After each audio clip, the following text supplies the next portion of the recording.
75 people. I said that we have done quite a lot for this country with the people of Benue. And when we were burying our people, people said you were crying. And I said, we had the capacity. Then I said, and I spoke on behalf of the people, my people. I said, if it meant fighting a war, I remember I said something like this, I could organize an army of 2 million men in Benue in less than 3 weeks to fight for what these people believe in. The history of this country, the history of the Civil War vindicates that. I came here, some people say, Paul, don't go and make a statement. I say, I will make a statement. If you are elected as the chief executive of a state and you have out of the projected population of about 7 million people, about 2 million are in IDP camps. How would you feel? If you are the governor of Benue or the governor of any state, and you wake up and you see a father and a mother or a brother, people carry some of the horrid pictures I've seen of dead people, including children, who haven't been killed by bullets, are still slaughtered. What is that person expected to do? In a federation such as ours, Mr. Governor, I think that people are telling you all these things. It may look to you as if they are flattering you. You are taking a big risk. And you need your people to, including the APC people. I agree with you entirely, they should have been here. I'm not a politician, but I'm here. I am one of the fathers of this nation. I have finished the 85 years. By the 26th of September this year, I'll be 86. And I'm not well.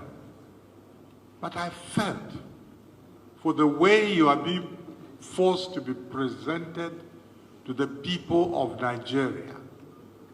As a governor that is taking his people to prepare them to just unjustly caricature a tribe in Nigeria that we had been very friendly with, the Fulani tribe. I don't think that is what you are doing. I think it's important that the people of Benue, just that you have a serious problem. And the problem is not only that your people are being killed, the problem is that you are being misrepresented to such a level that you may have difficulties of explanations. What do I mean by that? Is it because you are the only person that can speak without being picked up? Because I showed horrid pictures to my brother and my president. I said, Mr. President, look at this type of pictures of slaughter. And this is not from Timland. This is from Idoma land. This is Benue. This is what these people are confronted with. Mr. Governor, it is important that those people who represent Benue in the National Assembly do what you are doing.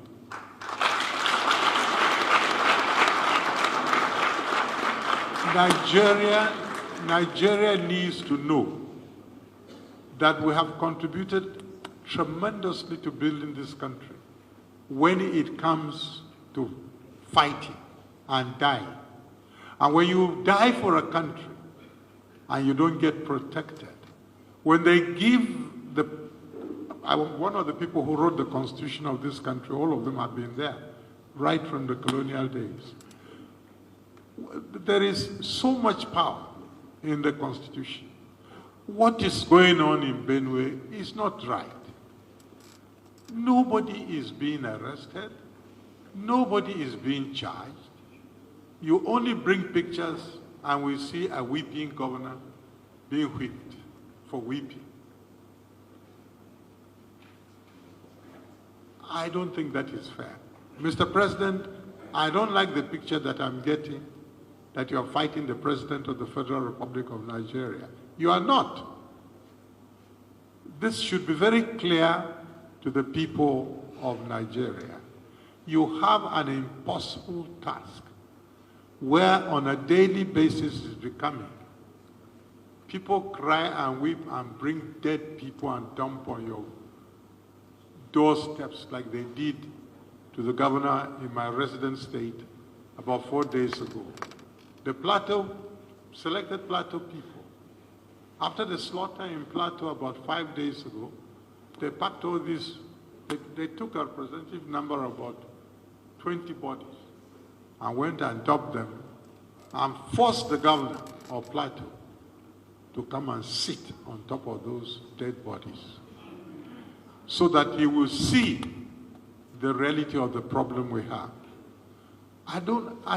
You are my son, and it looks as if people are presenting you that you are a personal fight with a tribe called Fulani and a personal fight with a man called Mr. President. No. Where are you supposed to report these type of things to? Because they are happening. So I just came here to encourage you. I don't know the solution. The solution is with God and it is with people. But Nigerians must change their minds and decide.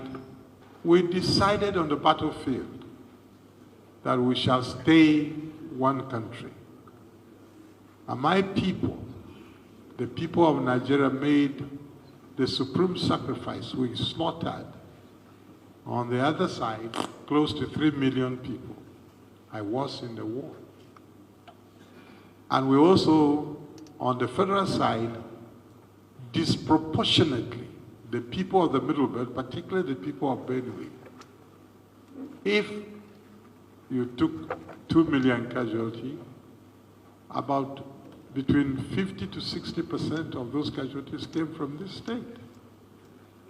We deserve that our governor should be made to look like a terrorist because he's crying.